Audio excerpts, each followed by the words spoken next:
మోహన్ వాణి ఛానల్కు నా హృదయపూర్వక ధన్యవాదములు. వినండి, వినిపించండి, వింటూనే ఉండండి. రచన పోతరాజు కృష్ణకుమారి గారు. చదువుతున్నది దేశరాజు లక్ష్మీకుమారి. వినండి, వినిపించండి, వింటూనే ఉండండి. అమ్మమ్మ.com. కథ. Happy birthday to you, happy birthday to you, happy birthday to you dear వినూత్న. పిల్లల కోరస్ పాట. పెద్దల కరతాళ ధ్వనుల మధ్య శ్రీకరు, హిమబిందు తమ గారాల పట్టి వినూత్న చేత కేక్ కట్ చేయించారు. తల్లిదండ్రులు బలవంతం చేయడంతో గత సంవత్సరం వినూత్న మొదటి పుట్టినరోజు వాళ్ళ ఊళ్ళో బంధువుల మధ్య చేశారు. ఇప్పుడు 2వ సంవత్సరం పుట్టినరోజు ఫంక్షను ఆఫీస్ స్టాఫ్ను పిలిచి హోటల్లో చేశారు ఘనంగా. కేక్ కటింగ్ కాగానే ఒక్కొక్కరు వచ్చి విషెస్ చెప్పి గిఫ్ట్ ఇవ్వసాగారు. థ్యాంక్స్ టు అంకుల్ అంటూ వినూత్నకి చెప్తున్నారు హిమ, శ్రీకరు భార్యాభర్తలిద్దరూ. ఫార్మాలిటీస్ పూర్తి కాగానే అందరూ డిన్నర్ మొదలుపెట్టారు. అందరినీ పలకరిస్తూ తిరుగుతున్నారు శ్రీకరు, హిమ. పాపకి ఇంకా మాటలు రాలేదనుకుంటా అడిగాడు హిమ వాళ్ళ మేనేజర్ శరత్. అవును సార్, మా ఫ్యామిలీలో అందరికీ ఆలస్యంగానే వచ్చాయట, మా అత్తగారు చెప్పారు అన్నది హిమ. అవునా అంటూ సాలోచనగా తల ఊపాడు. డిన్నర్ పూర్తి చేసి అతిథులు అందరూ వెళ్ళిపోయాక శ్రీకరు, హిమ కూడా అన్నీ సర్దుకుని ఇంటికి వచ్చారు. వర్క్ ఫ్రమ్ హోమ్ పుణ్యమా అని ఆఫీస్కి వారంలో ఒక్కరోజు వెళితే సరిపోతోంది. బంధువులందరూ వెళ్ళిపోయారా అడిగాడు మేనేజర్ శరత్ మర్నాడు ఆఫీస్కి వెళ్ళిన హిమని. మా అత్తగారు వాళ్ళు 10 రోజులు ఉంటారు సార్, మా అమ్మ వాళ్ళు ఈ ఉదయమే వెళ్ళిపోయారు అంది. మీ ఇద్దరి పేరెంట్స్లో ఎవరో ఒకరిని మీ దగ్గర ఉండమనొచ్చు కదా అడిగాడు శరత్ మేనేజరు. వీలు పడదు సార్, నాన్న ఇంకా సర్వీస్లోనే ఉన్నారు. అత్తయ్య గారు, మామయ్య గారు వాళ్ళ ఊరు వదిలి రారు. ఎప్పుడూ కుటుంబ విషయాలు అడగని శరత్ అలా అడిగేసరికి కాస్త ఆశ్చర్యంగా ఉంది. హిమ, నీవేమీ అనుకోకపోతే ఒకటి చెప్తాను విను. మీ పాప నార్మల్గా ఉందని నీకు అనిపిస్తోందా? శరత్ ప్రశ్నకి ఒక్కసారి ఉలిక్కిపడింది హిమబిందు. ఎందుకు అలా అడుగుతున్నారు సార్? తన మనసులో అప్పటికే ఎన్నో రోజులుగా ఉన్న ఒక అనుమానం నిజమేనేమో అనే ఆలోచనతో కంగారుగా అడిగింది. హిమ, నీవు చదువుకున్నావు, అన్ని విషయాల్లోనూ మినిమం నాలెడ్జ్ నీకు తప్పకుండా ఉంది అని నా నమ్మకం. మీ పాపని నేను నిన్న అబ్జర్వ్ చేశాను. సహజంగా ఆ వయసులో ఉండవలసిన ప్రవర్తన నేను వినూత్ని చూడలేదు. ఏ స్పందన లేకుండా మౌనంగా చూస్తూ చేతిలో గిఫ్ట్ ఒకటి పట్టుకుని ఉందే కానీ మీరు ఎంత మాట్లాడించాలని ప్రయత్నిస్తున్నా నోరు విప్పడం లేదు. కేవలం నీ మొహమే చూస్తున్నది. కొంతమందికి 4 సంవత్సరాల వరకు మాటలు రాకపోవడం సహజం, కానీ తన అసలు ఎవరు పిలిచినా రెస్పాండ్ కావడం లేదు. ఒకసారి పీడియాట్రిస్ట్ దగ్గరకు వెళ్ళరాదు అన్నాడు. సార్, మీరన్నది నిజమే. నాకు కూడా ఎందుకో పాప ప్రవర్తన కాస్త భయంగానే ఉన్నది. కానీ ఆ మాట చెప్తే మా హస్బెండ్ నీవన్నీ లేనిపోని అనుమానాలు అంటూ కొట్టి పారేశారు. ఇక డిలే చేయకుండా డాక్టర్ దగ్గరికి వెళతాను అంది హిమ. ఈ మధ్య చాలామందిని చూస్తున్న ఒక అనుభవంతో చెప్తున్నాను. ఇంట్లో పెద్దవాళ్ళు ఉంటే పిల్లల ప్రవర్తన వేరే రకంగా ఉంటుంది. నలుగురితో కలిసిపోతారు. అందుకే చెప్పాను మీ అత్తగారిని, మామగారిని నీ దగ్గర ఉంచుకోవచ్చు కదా అని. నీవు వేరే విధంగా అనుకోవద్దు అన్నాడు శరత్. అలాంటిదేమీ లేదు సార్, మీ అడ్వైజ్కి చాలా చాలా థ్యాంక్స్ అని చెప్పి తన సీట్లోకి వెళ్ళిపోయింది హిమ. చేతులు ల్యాప్టాప్ మీద ఆటోమేటిక్గా కదులుతున్నాయి, కానీ మనసు నిండా ఆలోచనలు. నిన్న అమ్మ, అత్తగారు కూడా పాప ప్రవర్తన గురించి చూచాయిగా అన్నారు. వినూత్నకి 1.5 ఏడాది వచ్చే వరకు అసలు ఎలాంటి అసహజత్వం కనబడలేదు. అమ్మ, నాన్న, ఈ వద్దు లాంటి 2 అక్షరాల చిన్న చిన్న మాటలు చెప్పేది. తను వర్క్ చేసుకుంటూ టీవీలో కిడ్స్ రైమ్స్ పెట్టేది. అవి చూస్తూ వీల్స్ ఆన్ ద బస్ అంటూ తను కూడా పాడేది. సడన్గా 2 నెలల నుంచి మార్పు వచ్చింది. పిలిస్తే ఏ విధమైన రెస్పాన్సు ఉండదు. అసలు తన్ని పిలుస్తున్నారు అనే స్పృహ కూడా ఉండదు. ఎవరి వైపు చూడదు. చూస్తే టీవీ లేదా తన మొహం, శ్రీకర్ మొహం. వచ్చిన మాటలు కూడా మర్చిపోయింది. వీటినన్నింటినీ మించి 6 నెలల పసిపిల్లలాగా పడుకుని సీలింగ్ కేసు చూస్తూ కేరింతలు కొడుతుంది. తన ఇంట్లో పనిచేసే అమ్మాయి కూతురు వినూత్నకి తోటిపిల్ల ఆ వయసుకి అన్ని మాటలు చెబుతోంది. తన పేరుతో సహా చెబుతోంది. అది చూసిన తనకి బెంగ పట్టుకుంది. శ్రీకర్ రెగ్యులర్గా ఆఫీస్కి వెళ్ళాలి. దాంతో అతనికి పాప పరిస్థితి తెలియదు. ఈ కాలం పిల్లలకి సలహాలిచ్చే గూగుల్ తల్లిని ఆశ్రయించింది. ఈ లక్షణాలన్నీ ఆటిజంకి సంబంధించినవి అని గూగుల్ మాత చెప్పడంతో ఒక్కసారి ఆందోళన మొదలైంది. శ్రీకర్కి చెప్పింది తన భయం గురించి. అనవసరమైన ఆలోచనలు, ఊహలతో నీవు టెన్షన్ పడి నన్ను టెన్షన్ పెట్టకు. ఆటిజం ఉంటే అసలు మాటలే వచ్చేవి కావు. కానీ మొన్నటిదాకా బాగానే చెప్పిందిగా. నేను పిలిస్తే రెస్పాండ్ అవుతూనే ఉంది. కొంతమంది పిల్లలకి సిగ్గు ఎక్కువగా ఉంటుంది. మన పాప కూడా అంతే అంటూ కొట్టిపారేశాడు. శ్రీకర్ మాటలకి కొంత ధైర్యం వచ్చింది. అయితే మనసులో బెంగగానే ఉంటుంది. ఇప్పుడు మేనేజర్ కూడా అలా అనడంతో మరీ డీలా పడిపోయింది హిమబిందు. ఇక అసలు ఆలస్యం చేయకూడదు అనుకుని వెంటనే సాయంకాలానికి పీడియాట్రిస్ట్ దగ్గర అపాయింట్మెంట్ తీసుకుని శ్రీకర్కి ఫోన్ చేసి చెప్పింది. నిన్న పార్టీకి వచ్చిన తన కోలీగ్ కూడా అదే మాట అనడంతో శ్రీకర్ కూడా సరే అన్నాడు. కొడుకు కోడలు ఇద్దరు ఆఫీసుకు వెళ్లడంతో మనవరాలతో ఆడుకుంటూ కూర్చున్నారు శ్రీనివాసు, సరస్వతి. మనవరాలి పుట్టినరోజు కోసం 2 రోజుల క్రితమే విజయవాడ నుంచి హైదరాబాద్ వచ్చారు ఇద్దరు. వచ్చిన 2 గంటలకే వాళ్ళకి మనవరాలి పరిస్థితి అర్థమైపోయింది. కానీ పుట్టినరోజు హడావిడి తగ్గిన తర్వాత తీరిగ్గా మాట్లాడవచ్చులే అనుకున్నారు. అమ్మా, మీరు కూడా మా దగ్గరికి వచ్చేయండి అని అడిగాడు కొడుకు పెళ్లి కాగానే. సరస్వతి మొగ్గు చూపింది. కానీ శ్రీనివాస్ ఒప్పుకోలేదు. ఏదైనా దూరంగా ఉంటేనే అభిమానాలు, ప్రేమలు పదిలంగా ఉంటాయి అనేది అతని ఉద్దేశం. సహజంగా ఉమ్మడి కుటుంబాల్లో వచ్చే చిన్న చిన్న మనస్పర్ధలు కూడా అతను తట్టుకోలేడు. సమర్థించే చాకచక్యం అసలే లేదు. అందుకే కొడుకు ఎంత అడిగినా ఒప్పుకోలేదు. శ్రీకర్ హిమల పెళ్ళైన 2 ఏళ్లకి వినూత్న పుట్టింది. 6 నెలలు మెటర్నిటీ లీవ్లో విజయవాడలోనే ఉంది. తర్వాత హైదరాబాద్ వచ్చేసింది. హిమబిందు తండ్రి ఇంకా ఉద్యోగంలో ఉండటం వల్ల కూతురితో రాలేని పరిస్థితి. దాంతో సరస్వతి, శ్రీనివాసులు ఇద్దరూ హైదరాబాద్ వచ్చారు. 6 నెలలు ఉన్న తర్వాత వినూత్న మొదటి పుట్టినరోజు కోసం విజయవాడ వచ్చారు. తిరిగి హైదరాబాద్ వెళ్ళడానికి శ్రీనివాస్ ఆసక్తి చూపలేదు. సరస్వతి అయితే 2 నెలలు ఉంది. భర్త తను ఈ వయసులో విడివిడిగా ఉండడం కష్టం అనిపించింది. తెల్లవారు లేస్తే దేనికో దానికి ఒకరి మీద మరొకరు అరుచుకుంటూ విసుక్కుంటూ ఉన్నా విడిగా ఉంటే ఏదో వెలితి. దాంతో ఎలాగూ నీకు వర్క్ ఫ్రమ్ హోమ్ ఉంది కదా, ఒక పని పిల్లని పెట్టుకుని మేనేజ్ చేసుకో అని చెప్పి వచ్చేసింది సరస్వతి. అప్పటికి వినూత్నకి చిన్న చిన్న మాటలు వస్తున్నాయి. ఈ 10 నెలల్లో కూడా పండగలు, ఫంక్షన్ అంటూ తిరుగుతూనే ఉన్నారు. ఎటొచ్చి 4 నెలల నుంచి రాలేదు.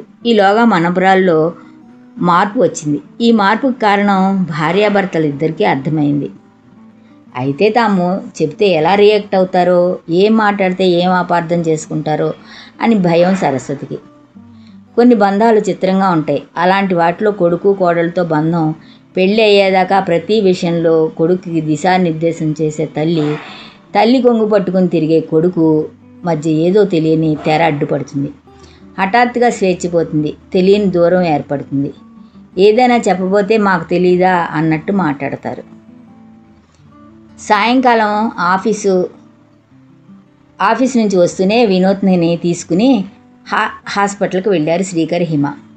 అన్ని టెస్టులు చేసి పాపకి మైల్డ్ ఆటిజం ఉంది. మాటలు రావడానికి స్పీచ్ థెరపీ ఇవ్వాలి. ఎప్పుడూ ఎవరో ఒకరు పాపను ఎంగేజ్ చేస్తూ ఉండాలి. టీవీకి పూర్తిగా దూరంగా ఉంచండి అని చెప్పింది డాక్టర్ గారు. ఇద్దరూ ఒక్కసారిగా కుంగిపోయారు. హిమకైతే ఏడుపు కంట్రోల్ కాలేదు. కారులో కూర్చోగానే వినూత్ని గుండెలకు హత్తుకుని ఒక్కసారి బోర్ని ఏడ్చేసింది. శ్రీకర్ పరిస్థితి కూడా ఇంచుమించు అలాగే ఉంది. మీ అమ్మ నాన్న మన దగ్గర ఉంటే ఈ పరిస్థితి వచ్చేది కాదు అంది ఏడుపు కంట్రోల్ చేసుకుని నిష్ఠూరంగా. అసలే కూతురు గురించి బాధలో ఉన్నాడేమో హిమ తన తల్లిదండ్రులకి అనేసరికి ఒక్కసారిగా కోపం వచ్చేసింది శ్రీకర్కి. మా అమ్మా నాన్నలకైనా బాధ్యత మీ పేరెంట్స్కి లేదా ఎదురు ప్రశ్నించాడు శ్రీకర్. మా నాన్న ఇంకా ఉద్యోగంలో ఉన్నాడు, ఆయన వదిలి ఎలా వస్తుంది మా అమ్మ? మీ అమ్మ మీ నాన్నను వదిలి రాదు, కానీ మా అమ్మ మాత్రం మా నాన్నను వదిలి రావాలి, అంతేనా? శ్రీకర్ కూడా తగ్గలేదు. మామయ్య గారు రిటైర్ అయ్యారు కదా, ఏమి ఇక్కడికి వస్తే ఏమవుతుంది? వాదనకు దిగుతున్నట్టుగా ఉంది హిమ. ఎవరి రీజన్స్ వాళ్ళకు ఉంటాయి. ఒక్కోసారి మా పేరెంట్స్ గురించి మాట్లాడావంటే ఊరుకోను, గట్టిగా అన్నాడు శ్రీధర్. అతని కోపం చూసి మౌనం వహించింది హిమ. ఇంటికి వచ్చాక పాపని హాల్లో కూర్చోబెట్టి ఇద్దరు సీరియస్గా తమ రూమ్లోకి వెళ్ళడం చూసిన సరస్వతి, పాప గురించి ఏదో కాస్త ఆందోళన కలిగించే విషయమే డాక్టర్ చెప్పి ఉంటుంది అనుకుంది సరస్వతి. అప్పటికే వంట చేసి డైనింగ్ టేబుల్ మీద అన్నీ సిద్ధం చేసింది సరస్వతి. పాపకు అన్నం పెడుతూ ఉండగా అడిగింది సరస్వతి, డాక్టర్ ఏమన్నది అని. డాక్టర్ చెప్పిందంతా చెప్పారు శ్రీకరు, హిమ. భోజనాన్ని కూర్చుండబోతుండగా హిమ తల్లి ఫోన్ చేసింది. అంతకు ముందే ఫోన్ చేస్తే పాపని హాస్పిటల్ తెచ్చాం, తర్వాత చేయి అంది. అందుకే ఆమె కంగారుగా ఫోన్ చేసి వివరం అడిగింది. ఏమంటుంది? నన్ను ఉద్యోగం మానేసి భర్తని పిల్లల్ని చూసుకుంటూ గృహిణిగా మంచి పేరు తెచ్చుకో, అకాడమిక్గా నీకు ఉన్న టాప్ ర్యాంక్ వంట ఇంటికి పరిమితం చేయమంది. అయినా నా సంగతి ఏం? మీ ఆయనకి సేవలు చేసుకుంటూ ఉండు, ఉక్రోషంతో అంది. ఆమెకు అర్థం కాలేదు. ఏమైందే, వివరంగా చెప్పు అంది. మొత్తం చెప్పి పాపని ఎవరో ఒకరు ఎంగేజ్ చేయాలి. ఎవరు చేస్తారు? నీవు మీ ఆయన్ని వదిలి రావు, లేదంటే ప్లే స్కూల్లో వేయమన్నారు. 10 మంది పిల్లలతో కలిస్తే మాటలు వస్తాయి అంది డాక్టర్. ఇక ప్లే స్కూల్లోనే వేయాలి అంది హిమ. ఆ విసుర్లు అన్నీ తల్లి మీదనే కాదు, తనను ఉద్దేశించి కూడా అని అర్థమైంది సరస్వతికి. ఇప్పుడు మాట్లాడే సమయం కాదులే అని ఊరుకుంది. భోజనాలు కాగానే అంతా ఎవరి గదిలోకి వాళ్ళు వెళ్ళారు. సరస్వతి, శ్రీనివాస్ ఇద్దరికీ నిద్ర పట్టలేదు. ఇద్దరి ఆలోచనలు ఇంచుమించుగా ఒకటిగానే ఉన్నాయి. కాలానుగుణంగా పరిస్థితుల అవసరాలకు మారుతున్నాయి. ఒకప్పటి లగ్జరీలు ఇప్పుడు అవసరమయ్యాయి. భార్యాభర్త ఇద్దరు ఉద్యోగం తప్పనిసరి. అంతేకాక సాఫ్ట్వేర్ రంగంలో లక్షల్లో జీతాలు తీసుకుంటున్నా వీళ్ళు ఏవో కమిట్మెంట్స్ పెట్టుకుంటారు. వీళ్ళ సంపాదన అంతా ఈఎంఐలకే సరిపోతుంది. ఒకవేళ కమిట్మెంట్స్ లేకపోయినా ఒక సంపాదనకి అలవాటు పడ్డ ఆడపిల్లలు ఉద్యోగాలు మారడం ఇష్టపడడం లేదు. ఇలాంటి పరిస్థితుల్లో ఉన్న వీళ్ళ పిల్లల్ని చూసుకోవడానికి తప్పనిసరిగా పెద్దవాళ్ళు ఉండాలి. తరాల అంతరాల వల్ల చాలామంది కలిసి ఉంటే అనవసరమైన గొడవలు వస్తాయి అని, ప్రశాంతమైన జీవితం గడపాలి, ఇలా రకరకాల కారణాల వల్ల పిల్లల దగ్గర ఉండడానికి ఇష్టపడట్లేదు పెద్దవాళ్ళు. దీంతో వీళ్ళు పని మనుషులు, కేర్ సెంటర్ల మీద ఆధారపడుతున్నారు. గత 3-4 సంవత్సరాలు వర్క్ ఫ్రమ్ హోమ్ పుణ్యమా అని వీళ్ళు ఇంట్లోనే ఉంటూ వర్క్ చేసుకుంటూ నెలల పిల్లలకు కూడా సెల్ ఫోన్లు, ఐప్యాడ్లు లేదా టీవీ అలవాటు చేశారు. ఇక వాళ్ళకి అదే లోకమైంది. పెదవుల కదలిక లేకుండా రంగురంగుల బొమ్మలతో వచ్చే రైమ్స్కి పిల్లలు బానిసలవుతున్నారు. వినడమే కానీ మాట్లాడడం, రెస్పాన్స్ అవ్వడం అనేది వీళ్ళకి తెలియటం లేదు. పర్యవసనమే పిల్లల్లో ఈ ప్రవర్తన. నిద్రపోలేదా? ఇంకా ఏం ఆలోచిస్తున్నావు అడిగాడు శ్రీనివాస్ అటు ఇటు కదులుతున్న సరస్వతిని. వినూత్న గురించి, ఈ కాల పిల్లల గురించి ఆలోచిస్తున్నానండి అంటూ తన ఆలోచనలన్నీ చెప్పింది. ఇప్పుడు టీవీలు, సెల్ ఫోన్ వల్ల ఇలా ఉంటే ముందు ముందు సాంకేతిక పరిజ్ఞానం పెరిగి ఆర్టిఫిషియల్గా ఇంటెలిజెన్స్ పుణ్యమా అని పెద్దవాళ్ళకి సేవ చేసేందుకు, పిల్లల్ని ఆడించేందుకు రోబోలు వస్తున్నాయి. ఇదే కనుక కంటిన్యూ అయితే రేపటి పౌరుల పరిస్థితి ఏమిటి ఆలోచించు అన్నాడు శ్రీనివాస్. చందమామ రావే, జాబిల్లి రావే అంటూ తల్లి తన ప్రేమ మాధుర్యాన్ని చేతిలో నింపి గోరుముద్దలు తినిపించే వచ్చే తృప్తి, జో అచ్యుతానంద, జో జో ముకుంద అంటూ జోలపాడుతుంటే ఆ తల్లి చేతి స్పర్శ ఇచ్చే ధైర్యం, బలం నేటి పిల్లలకి ఎక్కడా? అన్నం తినాలంటే టీవీ, నిద్రపోవాలంటే సెల్ ఫోను, 3 ఏళ్లకే కళ్ళజోడు, ఆటిజంలు, ఎవరితో కలవలేకపోవడం, మాతృత్వ మమకారం, మాతృభాష ఉపయోగం తెలియని ఈ రేపటి పౌరుల ప్రపంచం ఎలా ఉండబోతున్నది? ఆక్రోశించింది సరస్వతి మనసు. పిల్లల్ని చూస్తే బాధగా ఉంటుంది. మన అవసరం ఇప్పుడు వాళ్ళకి కావాలి అనిపిస్తోంది సరస్వతి అంది సరస్వతి. డొంక తీరుడు కాకుండా ఏమనుకుంటున్నావో చెప్పు అన్నాడు శ్రీనివాస్ కాస్త విసుగ్గా.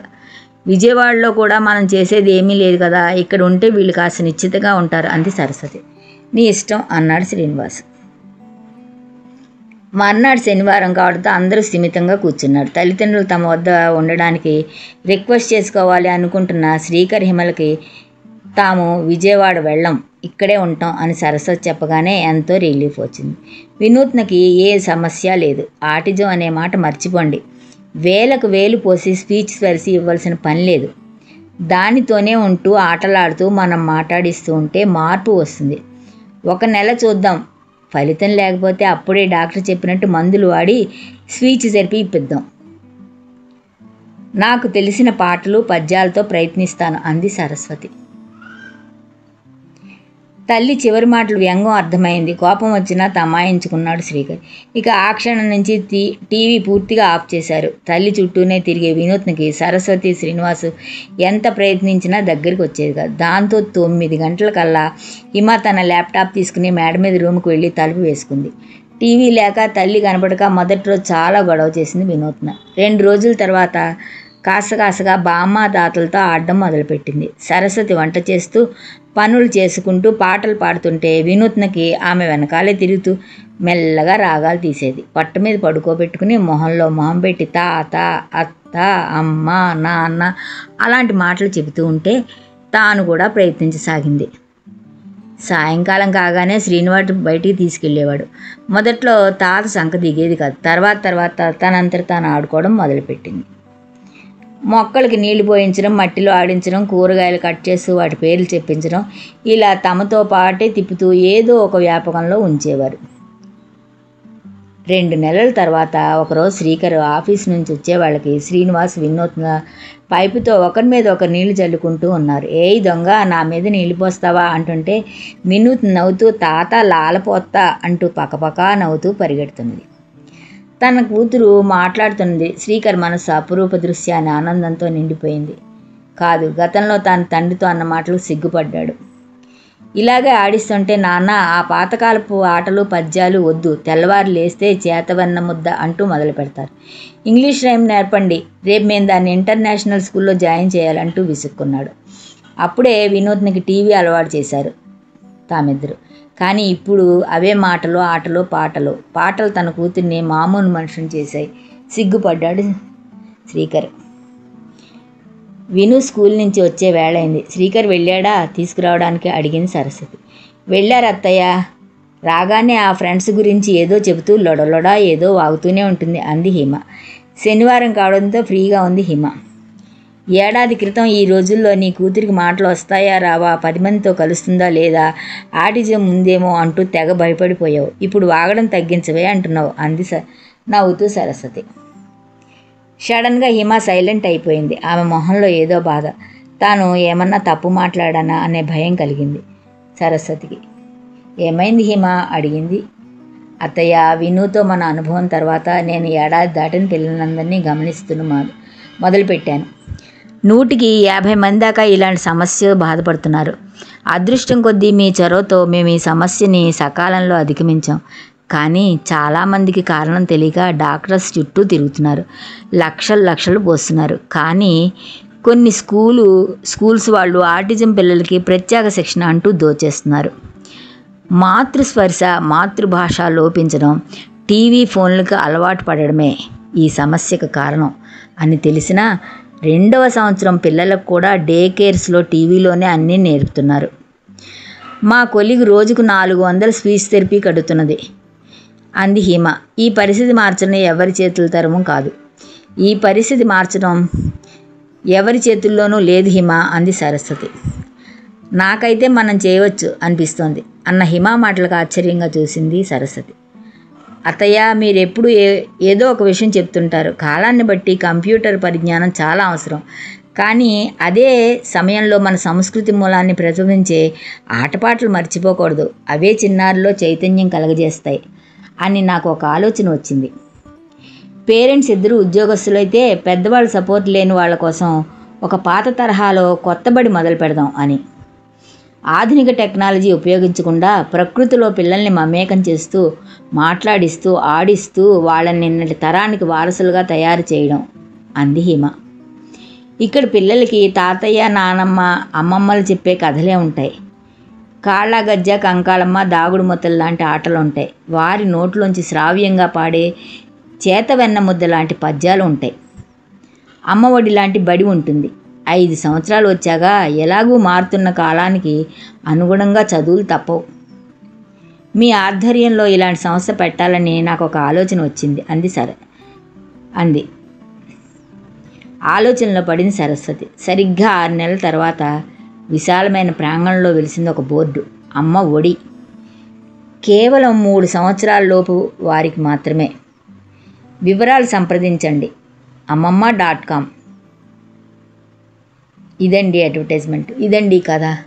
ఈ కథను చూసి అందరూ ఎలా పిల్లలతో మెలగాలి అనేది తెలుసుకోవాలి. అంతమంది కాదండో కొందరు పిల్లల్ని టీవీలకి, ఫోన్లకి అంకితం చేయకుండా తమ చుట్టూ తిప్పుకునే రోజులు ఎప్పుడొస్తాయో అనిపిస్తుంది. వినండి, వినిపించండి, వింటూనే ఉండండి. కామెంట్ బాక్స్లో కలుసుకుందామా? బాగుందా స్టోరీ? మీరు ఎంకరేజ్ చేయాలి. నేను ఇలా చెప్తూనే ఉండాలి. మన కార్యక్రమాలు నచ్చితే ఒక లైక్ చేయండి, మాకు ఎంతో ఎంకరేజ్మెంట్గా ఉంటుంది. అలాగే కామెంట్ చేయండి. కామెంట్ చేస్తే మేము మంచి క్వాలిటీ కంటెంట్ అందించడానికి దోహదపడుతుంది. ఆడియోస్ని షేర్ చేయండి. ఆడియోని షేర్ చేస్తే మన ఛానల్ అభివృద్ధి చెందడానికి ఉపయోగపడుతుంది. ఇంతవరకు మన కార్యక్రమాన్ని చూస్తూ ఎంజాయ్ చేస్తున్నట్లయితే, ఒకవేళ సబ్స్క్రిప్షన్ కనుక చేయలేకపోతే ఇప్పుడే ఈ క్షణమే సబ్స్క్రైబ్ చేసుకుని ఆ పక్క నుండి బెల్ బటన్ మోగించండి. వినండి, వినిపించండి, వింటూనే ఉండండి. మోహనవాణి తెలుగు పోడ్కాస్ట్.